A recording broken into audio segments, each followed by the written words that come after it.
All right, all right. Welcome, everyone. This is the BFTAA and More Show. I am your host, Louis George Walker, and I am glad to be with you guys this afternoon. Yes, it's another fine day in Kansas City. See if I can get my volume up right for you. All right, all right. I think that's a little bit better. Get my mics together here. Testing 1, 2. All right, all right. I think we're coming through now. All right. So, we are glad to be with you today. We're going to be bringing you a lot of news and information. We're also going to be talking about some of the things that are in the news. So, we're going to talk about the video footage that we had released from Memphis just a little bit. I want to show you some of it next week. I was just looking at it and I haven't downloaded it, but we're going to talk about that. We're also going to talk about what's going on at NASA, and we'll talk a little bit about the Kansas City Chiefs, since this is a Kansas City global community radio station and the football game that the Chiefs are on their way to the Super Bowl. So there's a few things that we're going to cover. This is the BFTAA and More Show. I'm your host, Louis George Walker, and I come to you every Monday from 5 to 5:45, bringing you what's going on in technology, what we have cooking, and how things are moving along. So we always start this with telling you that this is a partnership between the W.E.B. Du Bois Learning Center, located at 4510 East Linwood Boulevard in Kansas City, Missouri. W.E.B. Du Bois Learning Center provides tutoring help and educational opportunities for advancement to young people from first grade through high school. So if you have a child or if you want to enroll your child or find out some more about what's going on, go to the website, look up W.E.B. Du Bois Learning Center, or just Du Bois Learning Center. Put that in, 4510 East Linwood Boulevard, and see about enrolling your child in the programs that we have here. So this partnership was formed. We started a radio station called Knowledge, Understanding, and Wisdom.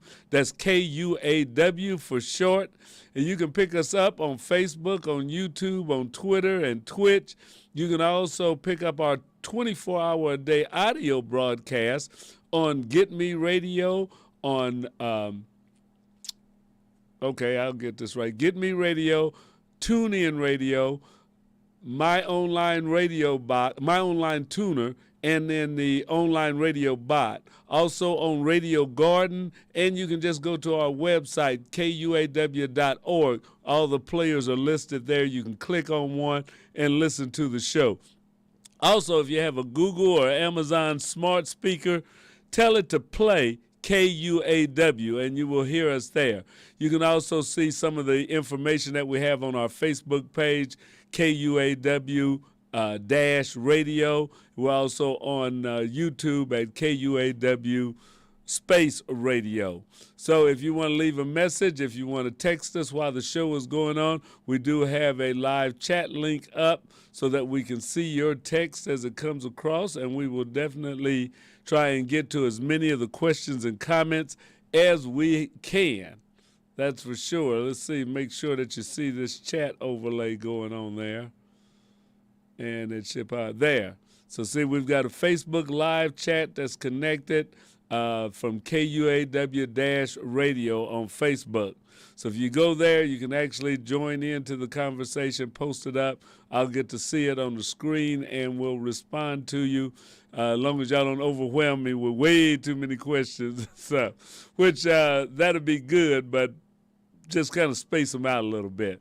But hey, wherever you are around the globe, I'd like to hear from you. Tell me where you're listening to KUAW Radio from. If you're in Europe, we know we have some listeners over in Europe. We also have some in Indonesia, some in Africa, all across the United States, in Texas and in California. So if you're listening to this show right now, put it in on Facebook that you hear me coming over loud and clear at KUAW Radio. That's right. So we're getting ready to get started. One of the things that we always try to show you about is what's going on this week at NASA. So we have another couple of good episodes of telling you things that are happening at the National Aeronautics and Space Administration, and we want you to check this out because we like to get our kids involved in technology so they're involved in the things that are going on not only in space, but that leads to a lot of products and jobs right here on Earth.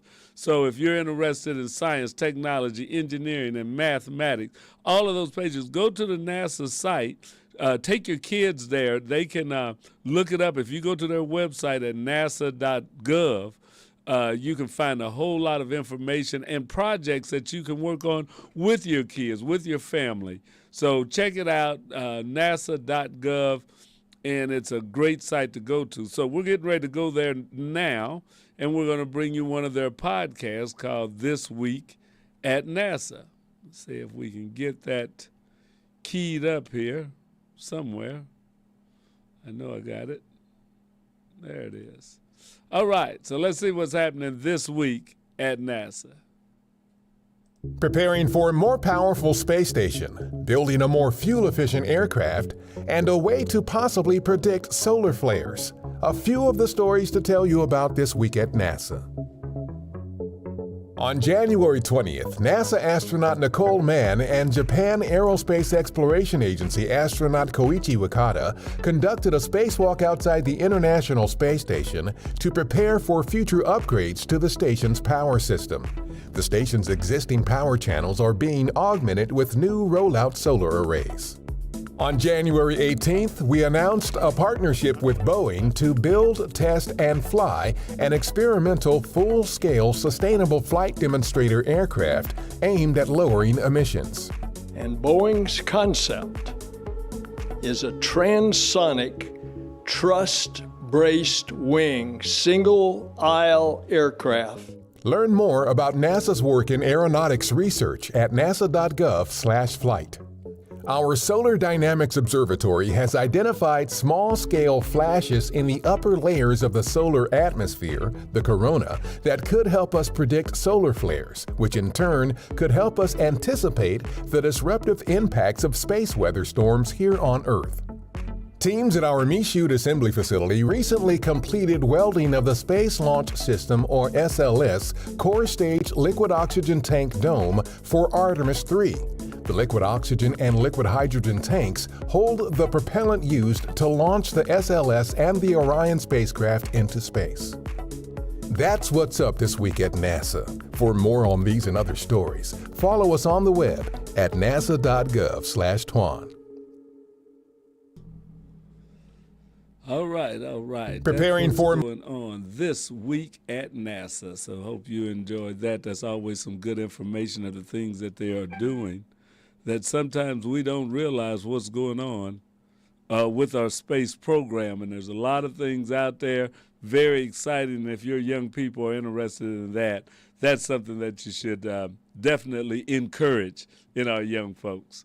All right, so the next show that we have from NASA is called Space to Ground. So this is conversations mainly dealing with people that are on our space station that's orbiting around the Earth right now and what's going on there. So it's called Space to Ground. So let's check out this week, Space to Ground.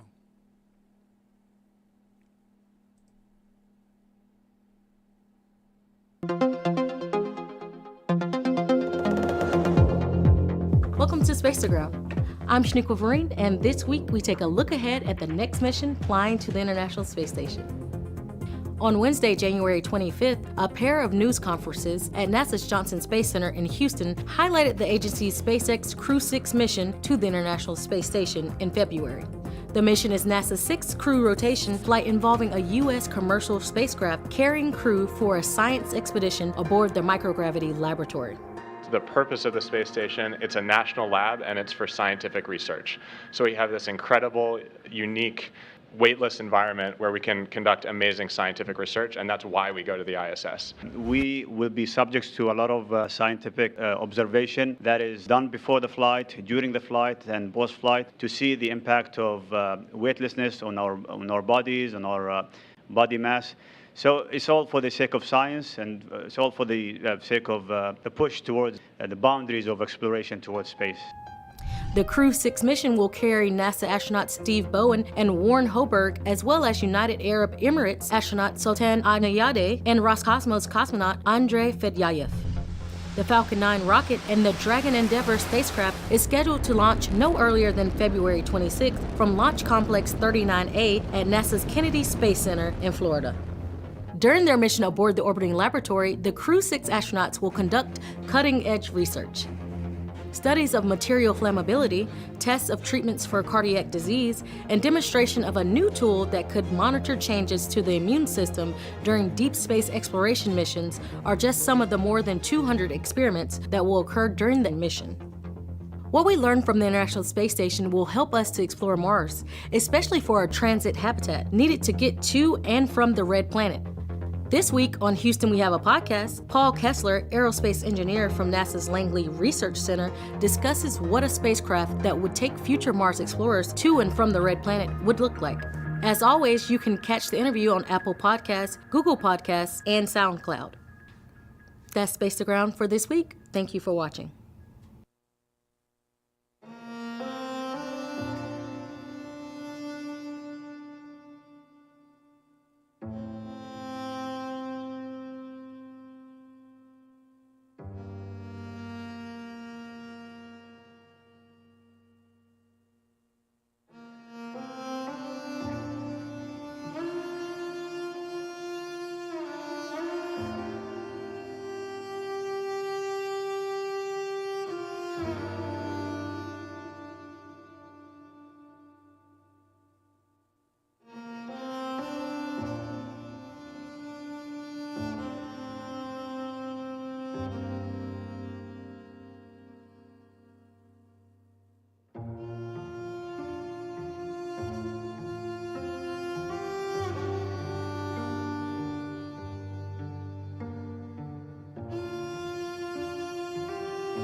All right.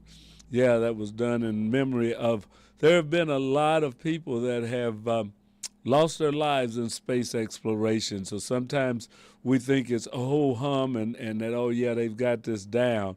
But it's still a very dangerous thing, flying into space on top of a rocket with thousands and thousands of gallons of fuel in it and going at speeds that are 25,000 miles an hour or something like that. I mean, that's really a big undertaking. It's a dangerous undertaking because there's so much power being used to lift and put one of those spaceships or capsules into space, and then also on re-entering the Earth's atmosphere. You know, we lost Challenger on the re-entry because of heat tiles that were missing. So it's always, sometimes we take it for granted, or we kind of ho-hum with people going into space, and they have so many citizens going up now and all of that. But this is not something that is without risk, I should say. So our hats go off in memory of all those pioneers, all those astronauts that gave their lives in the pursuit of science. Yes.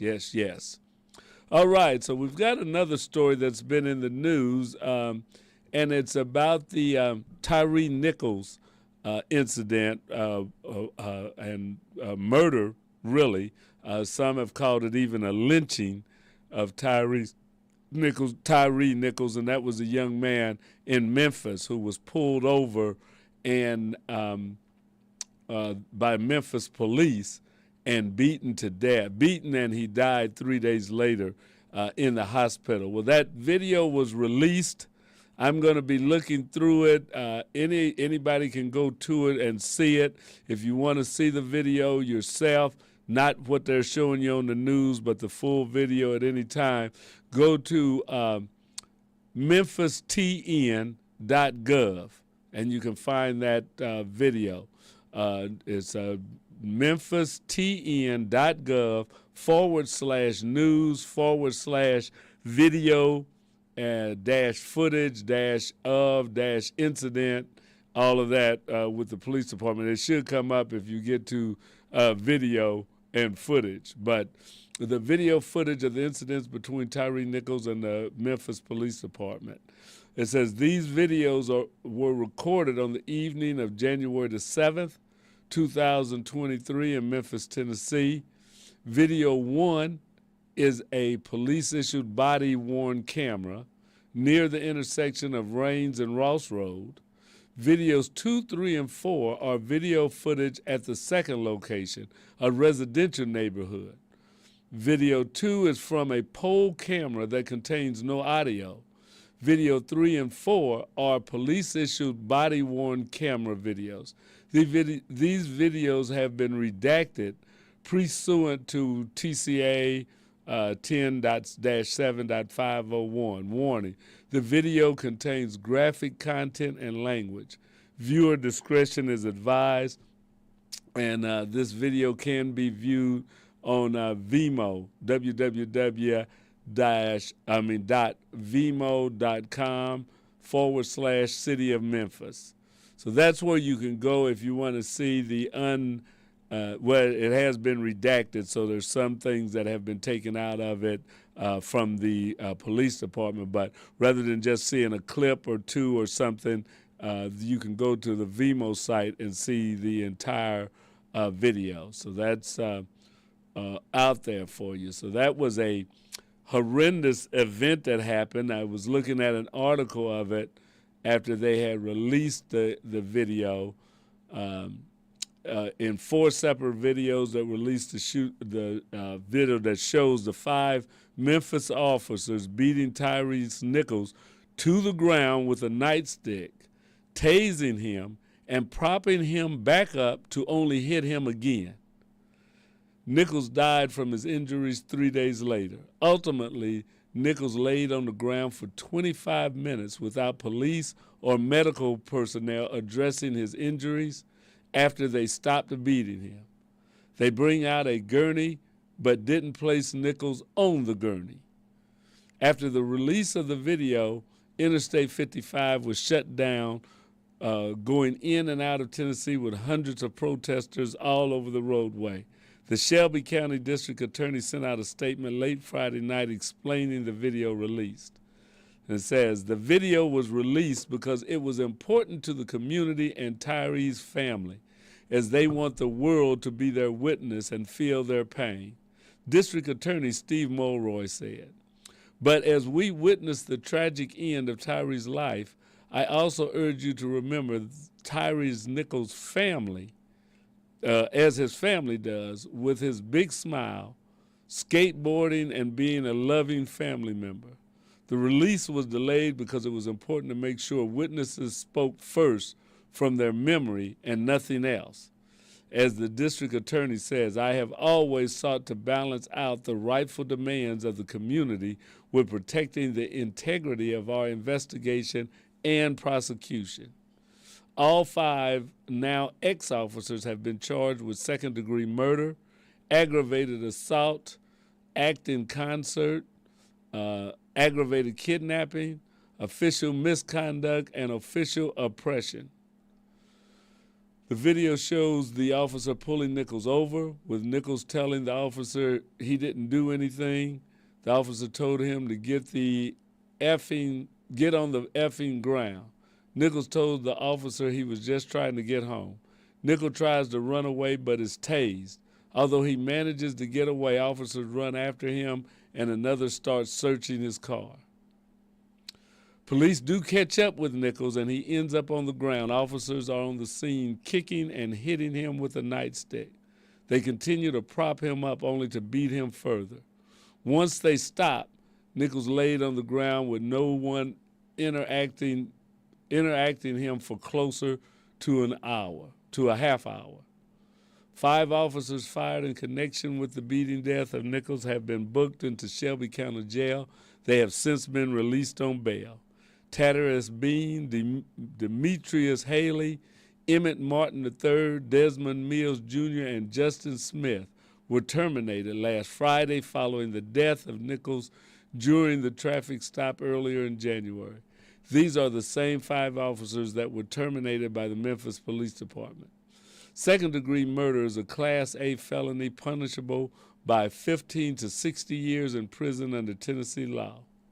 So that's a big thing. And as they recap it, the Memphis police say they pulled Tyree over for reckless driving, which resulted in multiple confrontations.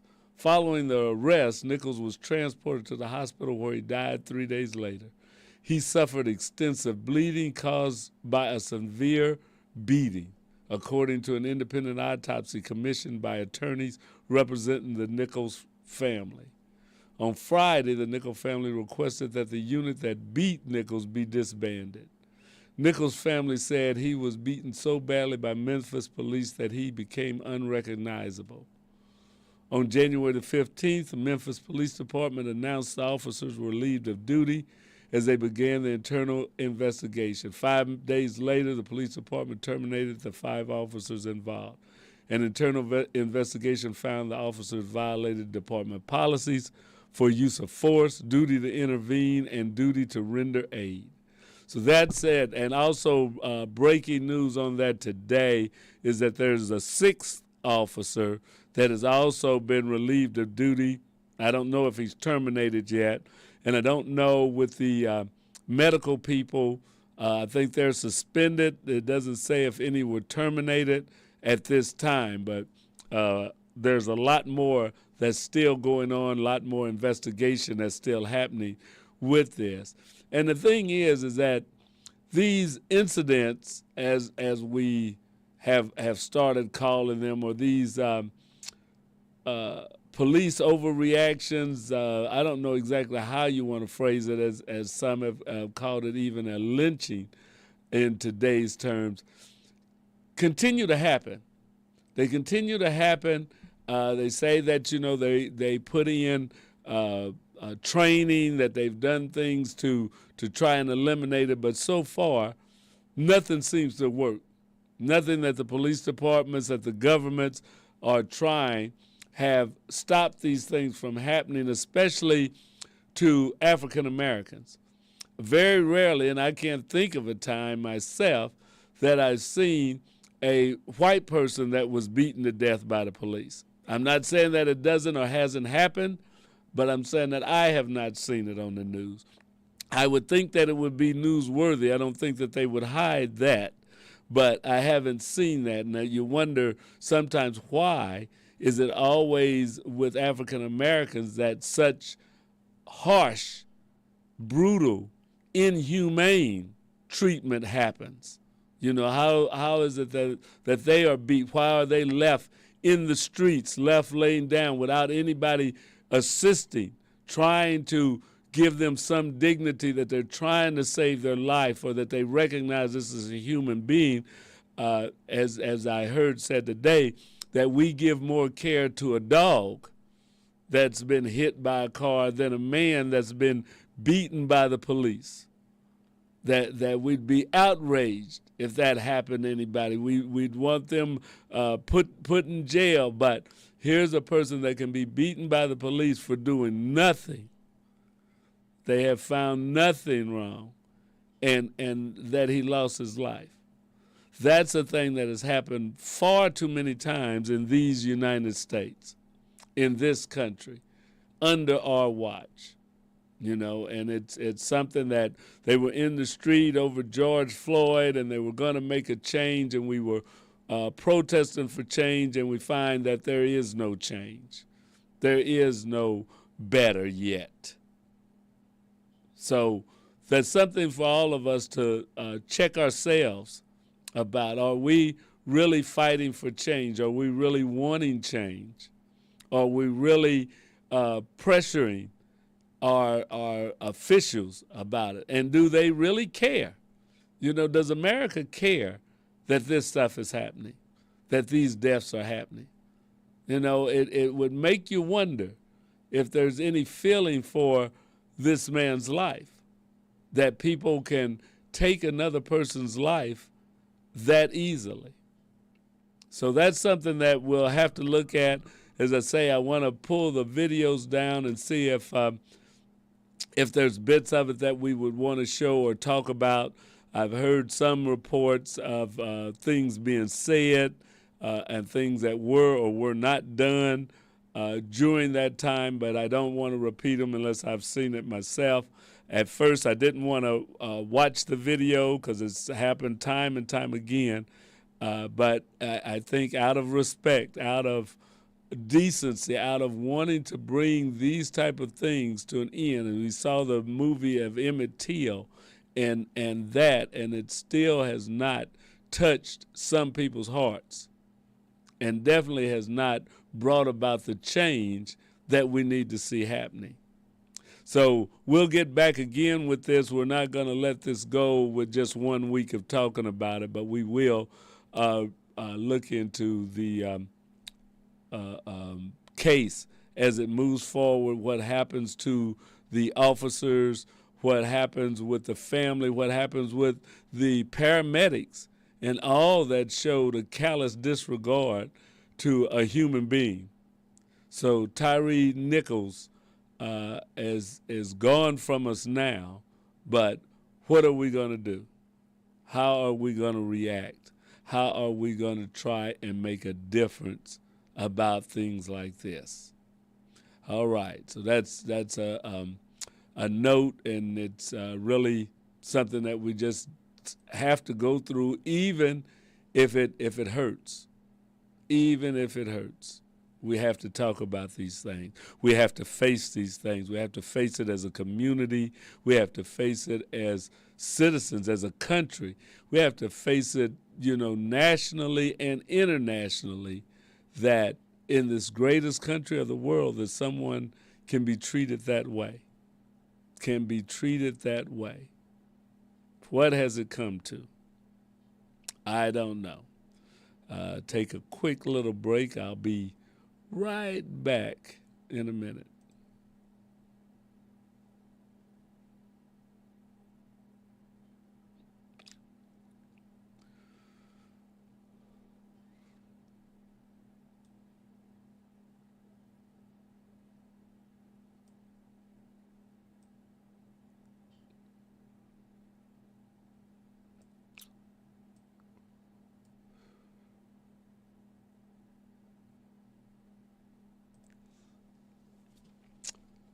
All right. You're still listening to the BFTAA and More show. I am your host, Louis George Walker. As I say, you can talk to me on the feed. The Facebook chat line is open. If you have any questions or comments, we'd love to see them. Be sure and post them.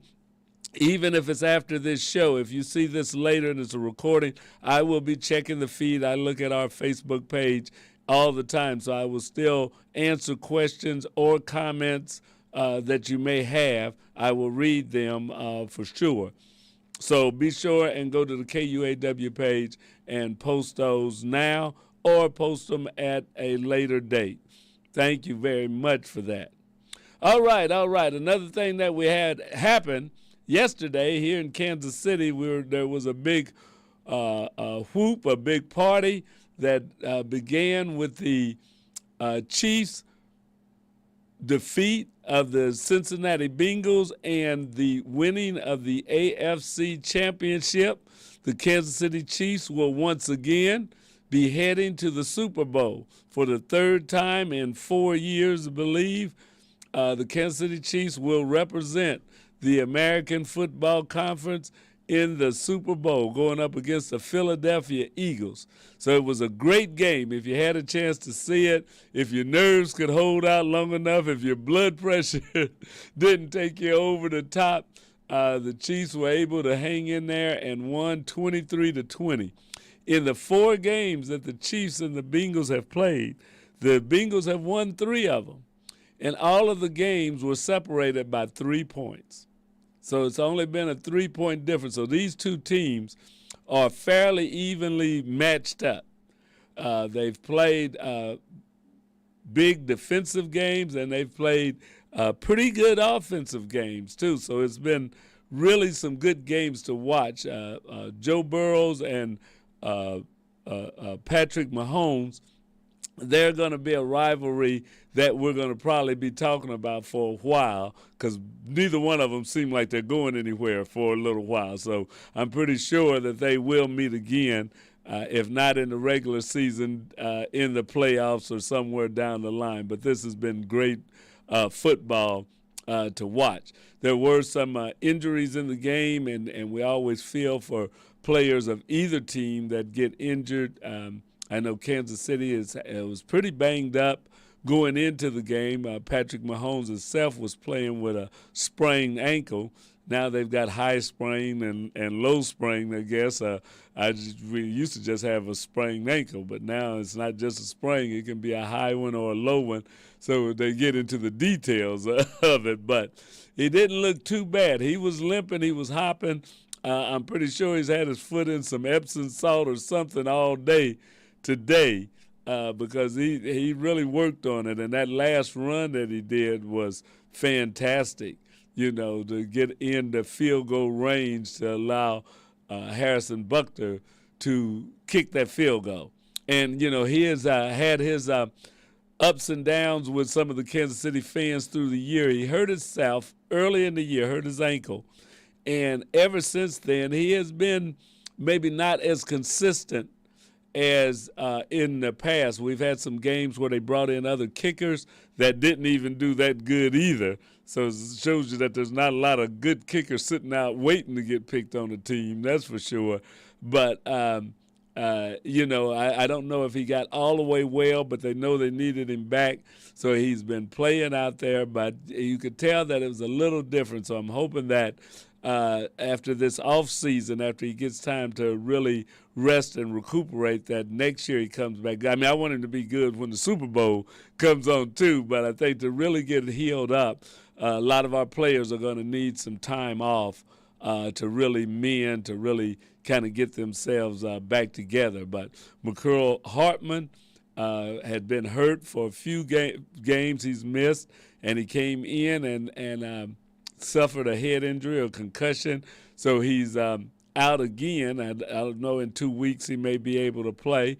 A lot of other receivers, we went down, I think they were down to like 4th string receivers, but it was the next man up, as they say, and they were able to complete the game. They were able to catch passes. Patrick Mahomes had over 300 yards passing. The rushing game was low. It was 30-something yards. But that doesn't say that our backs weren't doing their job, because there were screen passes and stuff, which goes as a pass play. But it's where our running backs are really put to the test. So even though it wasn't a straight-out run, we have to say that our backfield showed well through the game also. So I think the Chiefs overall put on a pretty good show, a pretty good showing. It would be better to have a lot more pure runs, at least a 100-yard game. But you take what the defense is giving you, and if they were giving you the short passes, you were able to work the screens in there. That works out just as well as keeping those rushers at bay. Patrick Mahomes was not sacked during the game, was not intercepted during the game, so that was good. So, I mean, it was a good game. We definitely say it's a good game. Of course, then the people in Cincinnati maybe not so. But they had some of the players, I won't say all of the players, and their mayor had taken the call in the Arrowhead Stadium Burrowhead, because Joe Burrow had been winning there, and they seemed to think that they owned the place. So I know that the Chiefs probably didn't like that. They didn't say anything out loud. They weren't too, getting into the tit and tat with them. But you could tell after the game was over with that it had been on their mind. And I think now that they can call it Arrowhead, and maybe Cincinnati will respect it as that also, although I think we probably have to beat them again to really get their attention and stuff, because we're just 1 out of 4. So that's not something that they say, well, yeah.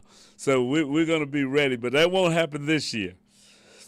That's something for next season, but it was good. Can't wait. 2 weeks, Kansas City once again in the Super Bowl. And I was listening to the commentators and even the people around town. One of the things is that we've gotten used to going to the Super Bowl now. Now, we have went 50 years from the Lynn Dawson days of winning Super Bowl, I think it was number 4 or 5.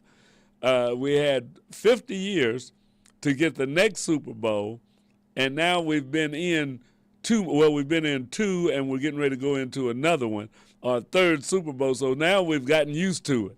It's like they got to win. You know, we were happy at first that they made the Super Bowl. People went out and bought so much AFC championship gear.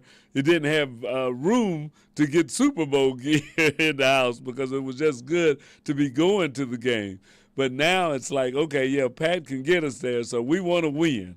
We want to win now. It's not good enough to be in the Super Bowl, as he said last night. Said he's been on both sides of it, and winning is a lot better. So that's what I know he wants to do. And all the best to the Kansas City Chiefs as they go into this next year. Also, want to let you know that we are still starting our drone program. The Leahawk Drone Academy is going to be starting. They're going to be meeting this Saturday. There's some information on Facebook, a flyer out there, and on Instagram about the Leahawk Drone Academy. So you still have time to get your child in. The Black Family Technology Awareness Association's first drone project. This is our first drone project. So we want to keep getting our kids into new things, try to have some of the cutting edge technology that is out there. We may try to get into AI later, but right now it's the drone technology. So we want to get kids in. They're just going to be flying, learning about drones. They're not going to be in a competition this year. But, you know, there are drone flying competitions that are held. So we're going to start with our Drone Academy right now. We want to get kids involved. We may get 2 or 3 academies under our belt before next year. It's a 10 to 12-week program, I think a 12-week program that our coach is wanting to have. So we may not get, we might can get 2 in this year, but from that we can start building kids, and I'd like to see us have a team of competitive drone flyers. So if you want your child to get involved in the BFTAA drone program, be sure and go to the Black Family Technology Awareness Association's Facebook page or to our KUAW Facebook page and our Instagram pages, and look for that flyer for the Leahawk Drone Academy. You can also, I don't know that we have it on our website yet. I didn't send that out to get it put up in time, but we do have an online registration and a QR code that's out on our Facebook page. So look for a post on our Facebook page or Instagram for the Leahawk Drone Academy that's going to be starting. And we hope to see you here Saturday. Parents, we want you to come this Saturday especially. There's going to be an orientation of what is expected of the young people, what they're going to learn, what we expect from them, and an overview of this new program that's starting. So we want the parents to be in attendance at this very first meeting of the Leahawk Drone Academy. So you can sign your child up, 8 to 18 years old, sign them up for it. They can learn how to build drones, how to fly drones, how to program drones. That is a industry that is developing as we speak. They have drones. I went to a baseball game this summer, and there was a drone light show after the game where the drones were flown by computer, I'm pretty sure, but they made figures in the sky. They did, coordinated movements. So somebody got paid to do that. Somebody got paid to program that computer to set the drones up to come up with that idea. There's drones that are used in police and highway construction, in forest management, all kind of, the news companies are using a lot of drones now. So there are professional licenses to fly drones that can be acquired. So we want to get our kids involved in some of this cutting edge technology, and we deal with robots. That's what we're about. We still have the Black Family Technology Awareness Association's VEX and Lego robotics programs that go on. So that's what we're about here, along with KUAW Radio. So if you'd like to be a part, we're always looking for volunteers that would like to help out. You can help out with our drones, with our robotics. You can help out with our radio station. You can help out with our bookkeeping, with our marketing.